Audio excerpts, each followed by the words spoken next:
Hey, I'm glad you can make it today because we are going to dive into a pivotal moment from the book of Genesis, specifically chapter 46. But I'm calling this episode, What's the Deal with Secret Numerical Messages Embedded in Biblical Scripture? Now, the chapter, well, it's not just about moving from one place to another. It's about faith, family, and the unfolding divine promises of God. So let's take a closer look and define the hidden meanings embedded in the story. Now, Genesis 46 kicks off right after Joseph, the son of Jacob, reveals his true identity to his brothers.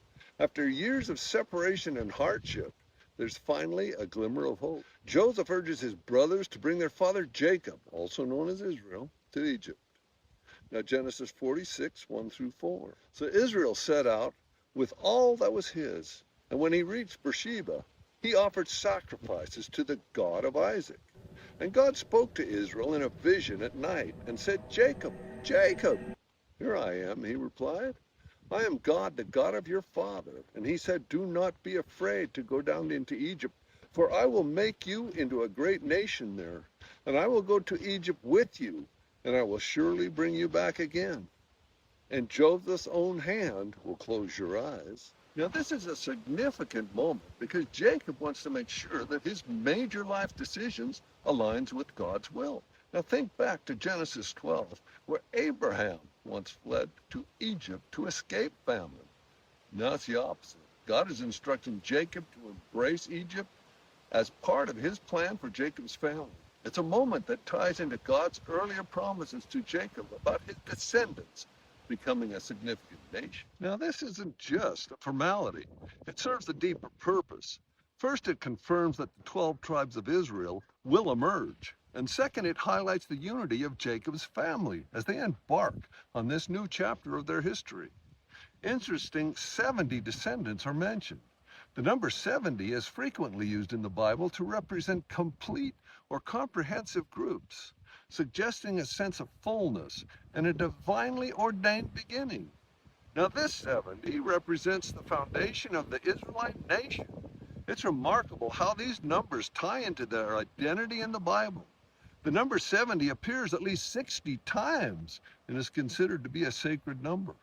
It's made up of two sums of two perfect numbers, 7, which represents perfection, and 10, representing God's law. As a result, some theologians say that the number represents the universe. Now, in Genesis 46, 28, 29, now Jacob sent Judah ahead of him to Joseph to get directions to Goshen, and when they arrived in the region of Goshen, Joseph had a chariot made ready and went to Goshen to meet his father Israel. As soon as Joseph appeared before him, he threw his arms around his father and he wept for a long time. Now imagine that reunion. It's been more than 20 years and Joseph pulls up in a royal chariot and rushes to his father, wrapping him in a tight embrace. The emotion overwhelms both men and Jacob whispers, now I am ready to die. Now let's talk about Joseph's cleverness and wisdom in this situation. Now, before the family meets Pharaoh, Joseph gives his brother some important advice from Genesis 46, 31, 32. Then Joseph said to his brothers and to his father's household, I will go up and speak to Pharaoh, and I will say to him, my brothers and my father's household, who were living in the land of Canaan, have come to me. The men are shepherds. They tend livestock, and they have brought along their flocks and their herds and everything that they own. And he tells them to be honest about being shepherds, even though every shepherd is an abomination to the Egyptians. The Egyptians were agricultural society with a strong sense of farming and crops.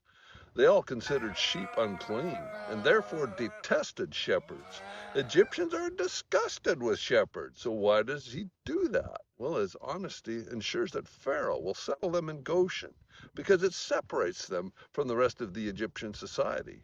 Now, this is a strategic move that helps preserve the distinct culture and the way of life that Joseph is not just thinking about the immediate future, because he understands the significance of maintaining their identity and culture, even in this foreign land.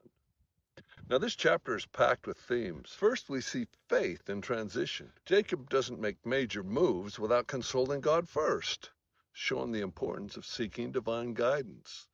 There's also the fulfillment of promise. You know, God's covenant to grow Jacob's family is set into motion. Family unity takes center stage too.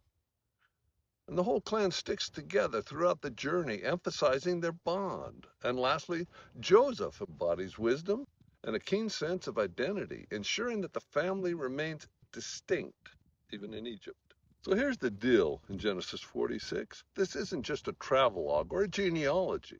It signifies the official start of Israel becoming a nation in Egypt. The future story will lead them through highs and lows, eventually giving rise to bondage and redemption in the book of Exodus.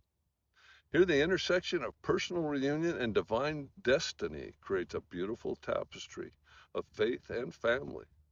As we reflect on this chapter, let's not forget the power of coming together and seeking guidance as we navigate the journeys of our own.